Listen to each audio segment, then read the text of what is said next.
Qué gusto me da reanudar esta comunicación con usted, pero sobre todo, ¿sabe qué?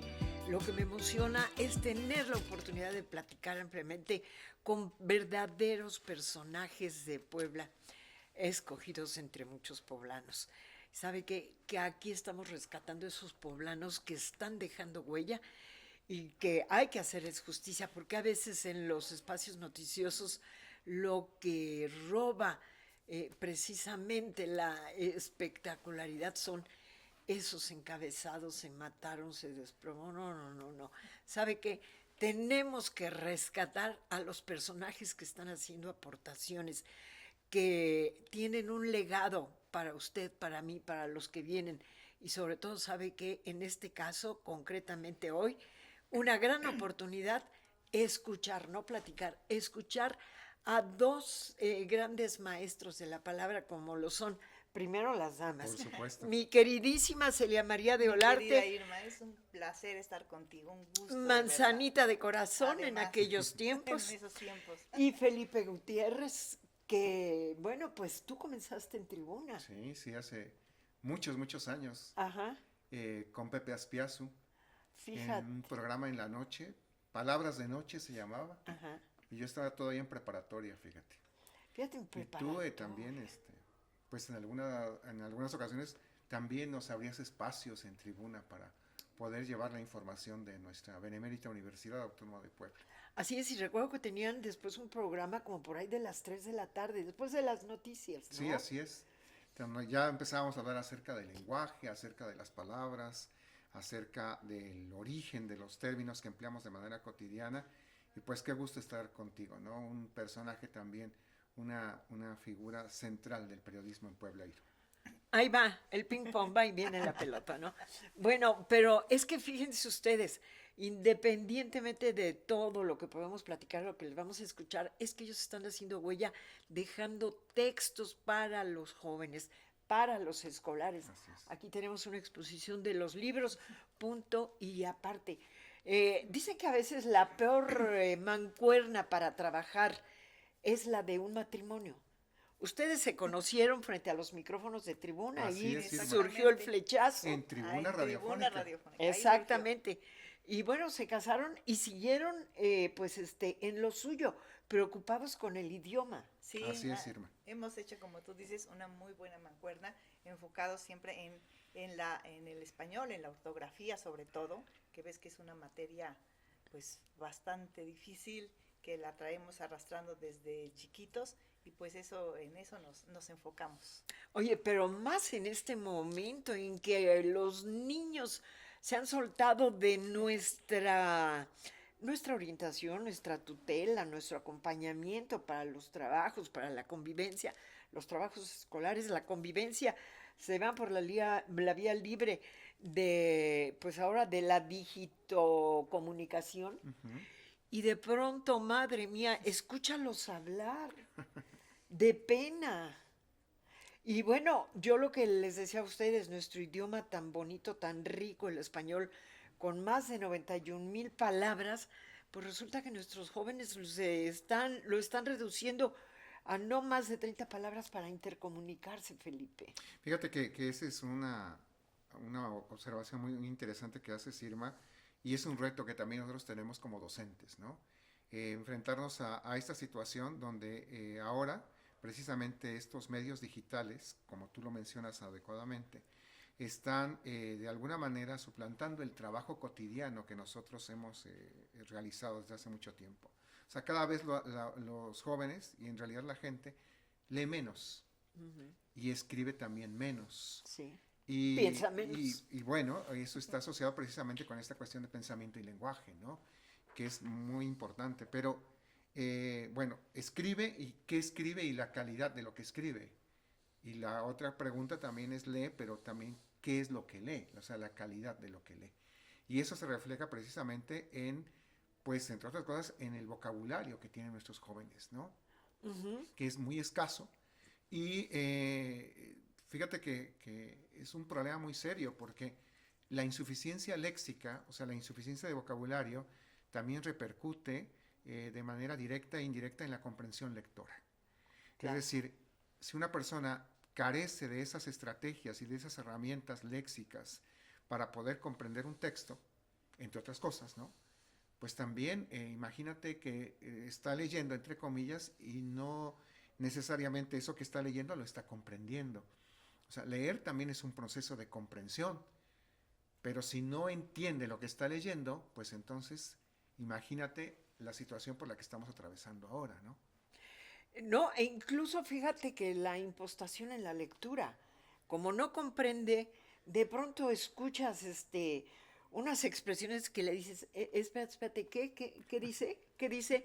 Y pues definitivamente no conocen el vocabulario, pues no tienen esa comprensión, no hay un desarrollo cognitivo, Felipe.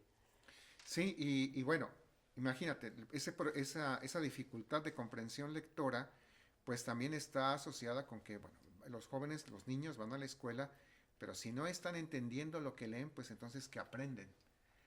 O sea, Sí. y ese es un problema muy serio que estamos teniendo ahora. Y bueno, también hay que observar que mucho de lo que vemos en las aulas, en diferentes niveles, es que se lo están dando todo a la inteligencia artificial, ¿no? Entonces, el proceso de escritura que antes era muy importante, ahora estamos viendo que se está fragmentando y deteriorando porque todo se lo están dejando a la inteligencia artificial, ¿no?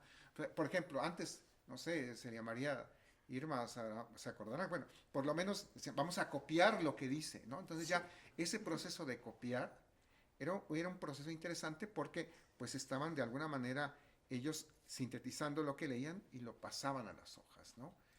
Y bueno, pero ahora ya no, ahora se lo dejan todo a una máquina. Le dan la orden. Le dan la orden y entonces te están creando ya redacciones, escrituras, cuentos y hasta bueno, novelas incluso, que son producto de una máquina, que ya no hay un trabajo de imaginación, no hay un trabajo de reflexión de la lengua, que pues nos parece bastante grave, ¿no? Y bueno, esto prohijado por un programa educativo, hay que ser honestos, pues muy desafortunadas las decisiones que se han tomado, porque precisamente nos están ahorcando y seguimos hundiéndonos. Sumado también al fenómeno de 2 años casi perdidos con Claro, clases a distancia, la pandemia. sin contacto, Sí. en donde ahí el diablo puso de trampa y medio necesario precisamente los medios electrónicos. Justamente que en muchas ocasiones no se utilizaban, en algunas escuelas no llegaba esa tecnología, pero que no hubo más remedio que hacerlo. Y eso sí hubo muchos problemas, porque además había que agregarle la cuestión psicológica. Los niños hubo niños que no se pudieron adaptar a este modelo de educación a distancia, y entonces súmale a todas las deficiencias que ya había este problema. Sí, estamos en un momento difícil para la educación. Sí. ¿Cómo recuperar, cómo recoger? Bueno, yo les quiero decir, no podemos satanizar del todo el avance tecnológico, Claro, por Claro. supuesto. pero hay que saber aprovecharlo, Felipe. Eso, yo creo que eso es fundamental, Irma. Definitivamente nosotros no podemos ahora negar la inteligencia artificial ni negar los medios digitales. Tenemos que aprender a utilizarlos y aprender también cómo estas herramientas nos pueden ayudar también al proceso de enseñanza.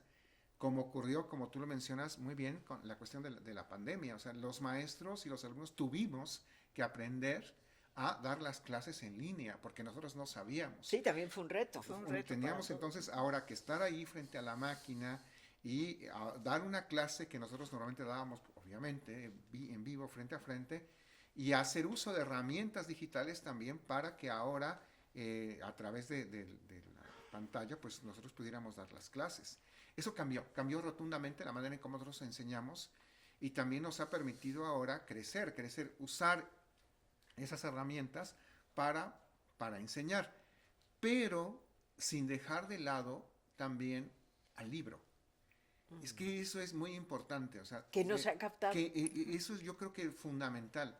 O sea, el uso de herramientas digitales, que es muy importante y fundamental, no puede dejar de lado el libro. Y aquí estamos, en una biblioteca hermosísima del Museo Barroco, con una cantidad de obras formidables, impresionantes, y tenemos que recuperar también, que los alumnos regresen también a los libros. O sea, no hay, Irma, para nosotros, emoción más grande que tener un libro, tenerlo y poderlo estar hojeando. Bueno, alguna vez un maestro me dijo incluso oler un libro. Olerlo, Oler claro. un libro, ¿no? Ese contacto físico con una obra, con un texto, es muy importante, independientemente de las herramientas digitales. Y fíjate que la propia emergencia por la pandemia, pues obligó a la decisión de una política que nos estamos lamentando y que pues va a pesar en una generación perdida. Como estuvieran los alumnos, tenían que pasar de año, el pase automático. Y entonces, con un total desconocimiento de las asignaturas, Felipe, yo considero que fue una decisión necesaria, pero muy desafortunada. ¿Cuántos niños han tenido el pase automático?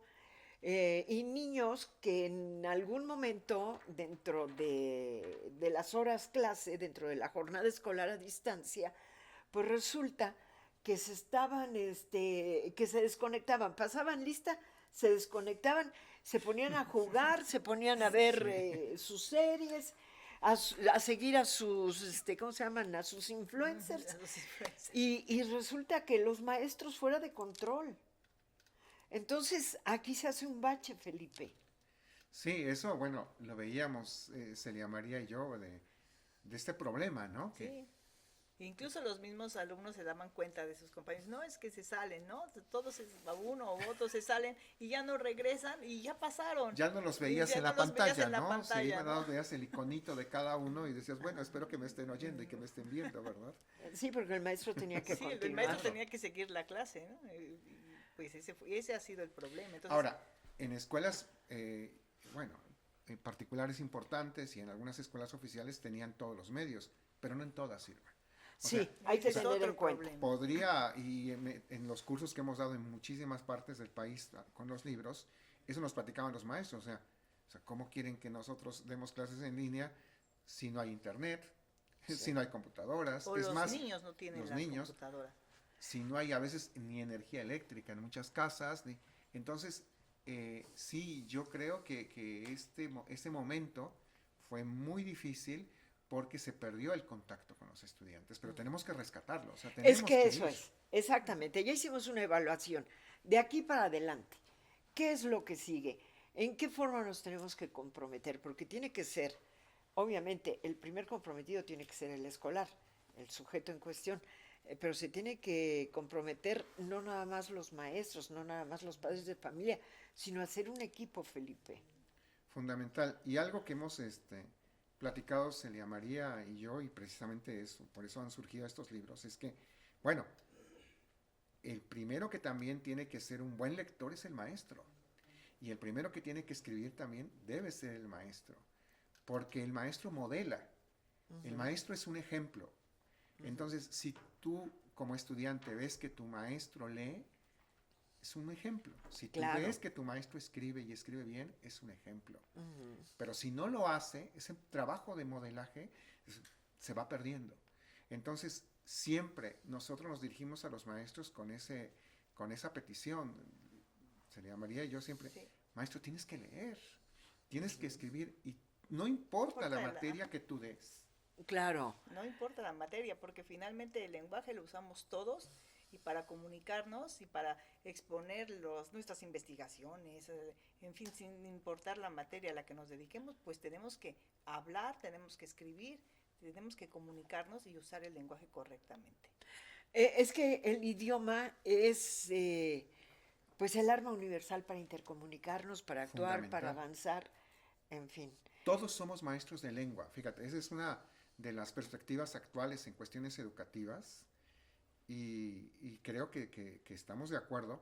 Todos somos maestros de lengua. O sea, eso no quiere decir que el maestro de matemáticas enseñe gramática o que el maestro de historia enseñe temas de ortografía. A lo que nos referimos es que la lengua es el vehículo de comunicación. Entonces, estamos aprendiendo a través de la lengua. Entonces, se lee en historia, se lee en geografía, se lee en matemáticas, se escribe en cualquier materia. Entonces, esta lengua, nuestro español, es nuestro vehículo de comunicación. y es el vehículo también del aprendizaje. Por lo tanto, es fundamental que todos entendamos que no solamente en la clase de español se aprende y se enseña lengua, todos somos maestros de lengua.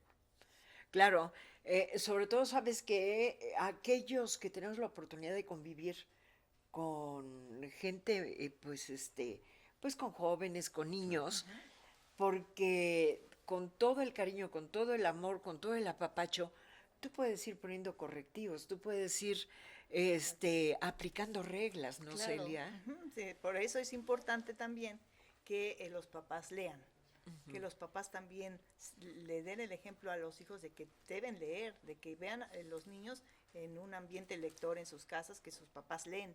Eso es muy importante, porque así entonces el papá le dice, oye, tú tienes que leer también, tienes que utilizar así las palabras, por lo tanto, los papás tienen que saber también cómo escribirlas, cómo utilizarlas. Es todo un círculo en el que estamos involucrados todos. Claro, fíjate que me da risa, hay familias en las que están al día con los memes.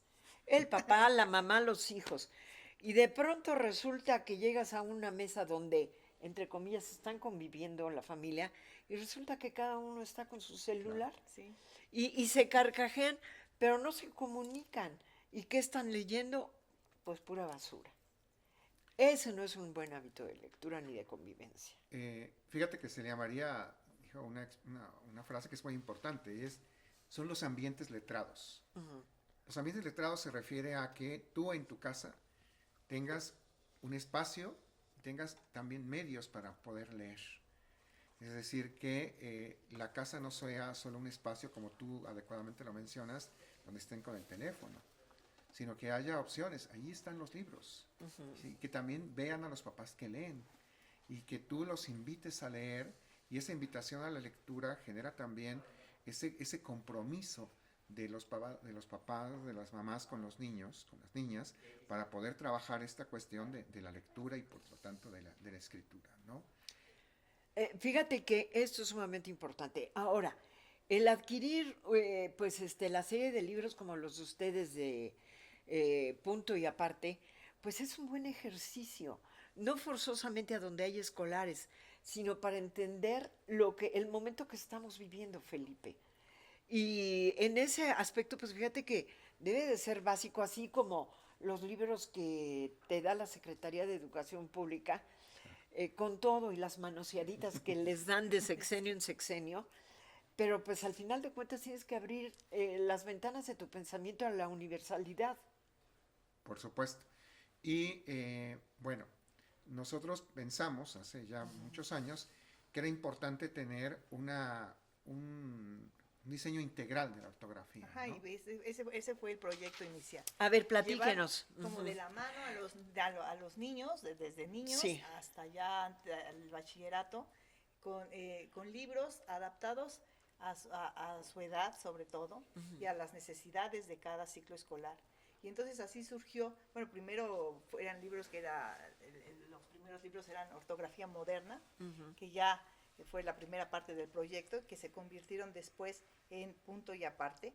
Estos libros de Punto y Aparte están hechos un libro para cada grado de primaria, y justamente el nombre se lo pusimos así porque quiere decir que son libros diferentes a los libros que comúnmente están para los niños. Son libros entretenidos, a colores, que si me permites ojear uno, mira, quinto de Por primaria, favor.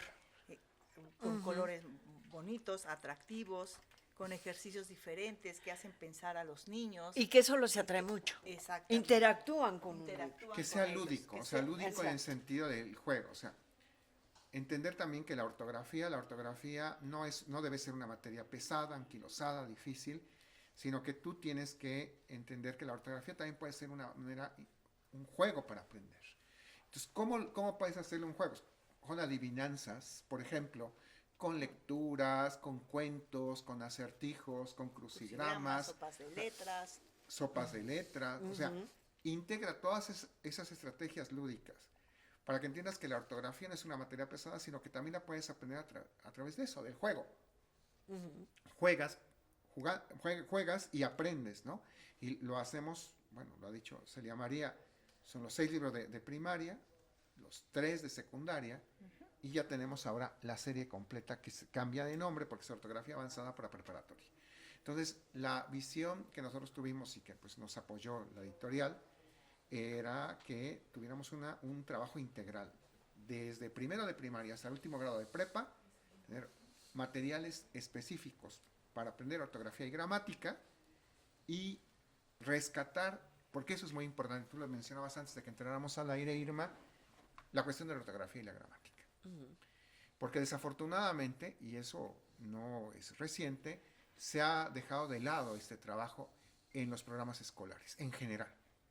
Antes había hasta concursos. Sí, Había concursos, sí, había concursos. y sí. había como una conciencia ortográfica. Sí. Y esa conciencia ortográfica te obligaba a decir, bueno, tengo que aprender a escribir bien y tengo que aprender determinadas reglas. No la gramática difícil, confusa, que a veces dicen, ¿para qué? O sea, hay que aplicarlo. Pero, desafortunadamente, a veces, que es también muy importante, el aprendizaje de la lengua desde un punto de vista más funcional, etcétera, que eso estoy de acuerdo. Pero nuevamente decimos, sin dejar de lado esto. Porque de alguna manera la ortografía y la gramática son estructuras que te ayudan a unificar el idioma. O sea, aunque el argentino, el chileno, el español, el mexicano tengan variantes regionales del idioma, que eso es muy bonito y qué bueno que exista, la gramática y la ortografía unen. O sea, estos son los vehículos que nos unen para que todos nos podamos entender. O sea, independientemente de que sea un español, un chileno o un mexicano, la gramática y la ortografía son los vehículos de unificación. O sea, ahí nos están uniendo. Por eso nos podemos entender. Si no, no nos podríamos entender, Irma. Y ese es un problema que puede llegar a aumentar si nosotros no tomamos conciencia de que sigue siendo importante la ortografía y la gramática, no como en sí mismo, sino cómo lo aplicas a tu redacción, cómo lo aplicas a tu escritura y a tu vida cotidiana. Claro. La lectura es, bueno, pues abrir las puertas al conocimiento, ¿no? Por muy simple que ésta sea. 2, es repasar las reglas ortográficas, Claro. la gramática. 3, vas enriqueciendo tu exposición de ideas. Entonces, para hablar, tienes una mayor facilidad, una gran oportunidad de expresarte en mejores términos para comunicarte mejor. Sí, Quien tienes no más lee, referentes. definitivamente no existe. Exactamente. Tienes que leer, tienes que fijarte en lo que lees para que vayas aprendiendo también así la ortografía. Muchas cosas las vamos aprendiendo porque las vemos escritas y entonces eso es muy importante. Y de verdad, lo hemos comentado muchas veces en otras ocasiones, incluso en La Manzana, es nuestra carta de presentación, la ortografía. Claro. No te puedes presentar como doctor en alguna materia y escribir con faltas de ortografía, porque entonces eso desacredita incluso tus méritos académicos. Claro, tu propia capacidad, Exacto. tu bagaje para comunicarte, ¿no? Te permite desde esa perspectiva hacer las observaciones, pero lamentablemente también en los medios, en la radio, en la televisión, nos damos cuenta también de la pobreza del lenguaje.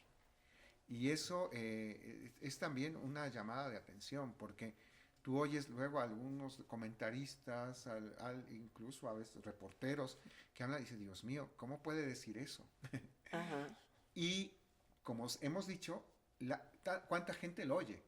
Entonces la gente oye y dice, lo dijo él, entonces lo digo yo. Y entonces se va extendiendo una cadena de errores. Cuando antes, pues tú platicábamos muchas veces sobre esto, era verdaderamente un trabajo importante estar en los medios. Se necesitaba tener como un perfil, una cultura, lecturas, para estar frente a un micrófono. Desafortunadamente, ahora eso ya no pasa. Uh-huh. ¿Y cómo se puede remediar? Pues que la gente se prepare, o sea, independientemente de que sea un reportero, un periodista, tiene que leer, tiene que prepararse, porque debe ser también una persona con cultura, ¿no? Claro. La cultura no en un sentido elitista, sino la cultura que tú vas aprendiendo a través de los libros y que tú le vas a comunicar a la gente que te oye y que te ve. Claro, eso es fundamental y te voy a decir, De pronto, pues, como que la sociedad se quedó pasmada, ¿no? Como que se resignó o ha salido adelante con 30 palabras. Pero qué pena, pues, que estemos desperdiciando 90,550. Que están en un diccionario, pero hay Exacto. más palabras todavía, ¿no? Fíjense que yo recuerdo, en el colegio nos decían, cada día búscate 5 palabras, que no te sean comunes y averígualas y las escribes. Y de 5 en 5 cada día vas a ir enriqueciendo tu léxico. Y luego, a las 2 semanas nos hacían un examen sobre las palabras que habíamos aprendido. Y era apasionante porque, pues, tú querías ser el mejor, ¿no? Claro. Ahí Todo sí un no te reto. podías hacer guaje. Sí, claro. El perjuicio y el prejuicio, por ejemplo. Los cambios simplemente de la acentuación entre ejército, ejército, ejercitó, por ejemplo. Entre máscara, máscara y máscara, por ejemplo. Entonces, la lengua es riquísima y es muy interesante. Y es siempre nuestros libros, y bueno, siempre Celia María lo pensó así, deben ser una invitación para que tú también crezcas, y crezcas de manera integral, ¿no? Fíjense que yo escucho mucho una expresión, por ejemplo, hablan del Papa, ¿no? Por decirte un personaje, ¿no? Sus descendientes que venían de Argentina, creo que, ¿cómo que sus descendientes? Sí. Pues Él es el que hay decía. confusión Claro, con Sí, los se la confunde. términos, ascendencia y la ¿no? descendencia, Sí, ¿no? entre ascendencia y descendencia. Ujú. Sí, sí, he escuchado varias veces ese error. Sí, Que no se conoce el significado de las palabras, exactamente. ¿no? Sí. Buffet por bufete, Por ejemplo, Ujú. Por también ejemplo, es también. una trampa muy común. Ahora muchas veces, sobre todo en narraciones deportivas, ahora te dicen la chance o la chanza. Ajá. En vez de que en realidad nosotros tenemos en español la oportunidad, pero bueno, es chance, el chance, ¿no? Y de repente oyes, ya viene la chanza, ¿no? La chanza nosotros la entendemos como una broma, como algo diferente. Ajá. O luego peor, la chance, que ahí ya ni hay Ya no. concordancia, ni hay nada, ¿no? Sí. Fíjense que les voy a confesar, a mí me encanta la novela costumbrista.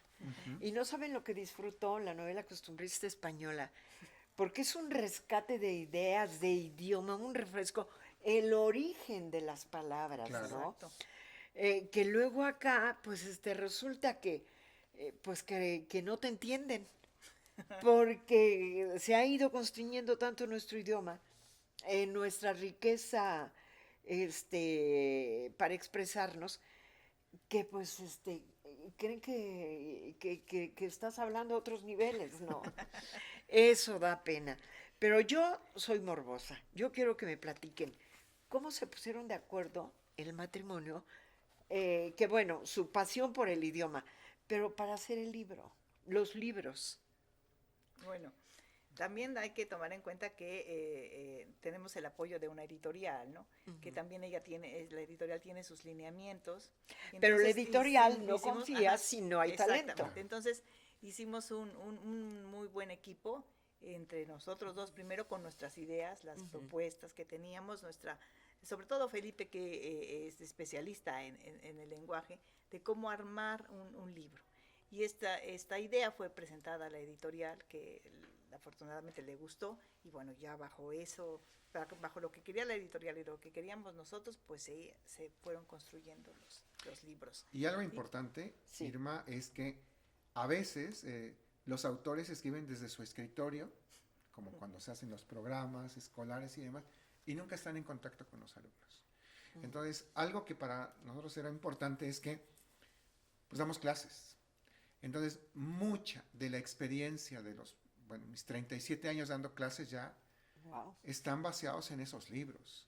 Entonces, lo que yo veía de manera cotidiana, los ejercicios que ponía en práctica, o cuando Celia María daba sus talleres de vocabulario, manejo de voz y demás. pues me decía, todo mira eso este ejercicio, mira esta lectura, o mira qué bonito resultó porque puse en práctica esto no lo entendieron. Y entonces fuimos armando materiales y bueno, dijimos, si ya hay tanto material, pues vamos a vaciarlo en libros. Primero empezamos con una serie en secundaria. Hay muchos libros antes que estos, fíjate. Y entonces los de ortografía moderna que mencionaba Celia María, y entonces ya después tuvimos la idea, ya que esos libros habían funcionado de ortografía moderna y ortografía creativa de primaria, ahora armamos entonces ese diseño integral, punto y aparte primaria, punto y aparte secundaria y ortografía avanzada para nivel medio superior, e incluso en las universidades llevan estos libros. O sea, como ves, tenemos 6, luego tenemos 9 y luego 12 libros que cubren desde primero de primaria hasta el último grado de prepa. Aquí hay 12. Aquí hay 12, aquí. Me imagino que ya sembraron un arbolito Sí, de eso Sí, sí, claro. por supuesto. y ya tienen un hijo, la gran Sofía. Sofi. Esa gran Sofi. Hermosísima criatura. Imagínense Gracias. esa jovencita, hija de estos dos talentos, la educación, la formación que tiene. La que tuviste tú con tus padres, el Exactamente, abogado, tu mamá, exactamente. y tú también, mi querido Felipe. Nos tenemos que despedir. Claro. Ya seguiremos hablando de nuestro idioma en Por otra, supuesto. Por supuesto. en una futura oportunidad, y que coincida que tú estés de vacaciones para que podamos coincidir. Felipe Un gusto, Gutiérrez, Irma, un muchas gusto. gracias. Viene gusto. de ahí un palmazo, mi querida Celia Irma, María de mi Olarte, queridísima manzanita, Irma, manzanita de la manzanita de discordia. siempre y con todo el gusto y el cariño, ya sabes que siempre que se pueda, aquí estaré. Y con todo el orgullo. Bueno, es el momento de despedirnos. Les recuerdo nuestro podcast todos los miércoles a las 6 de la tarde a través de todas las redes. Estrena un nuevo capítulo. Ahí compártalo usted con quien más quiera que enriquezca sus ideas, que conozca a los poblanos. Y sobre todo, bueno, pues también tenemos que agradecer las facilidades que nos dan para grabar en este recinto museográfico a Anel Nochebuena, que es la claro. directora de museos, Gracias, Anel. así como a Grace Balcázar, que es la Grace. responsable directa del Museo Barroco. Gracias, nos vemos. Muchas gracias. Hasta luego. Pues es Muchas apenas gracias. un arranque, oye. Oye, es que tenemos que rescatar el honor, es simplemente el honor. Todos los días nos regañaron. Así como Lupita se abstiene de no regañarme. Gracias, Cristian.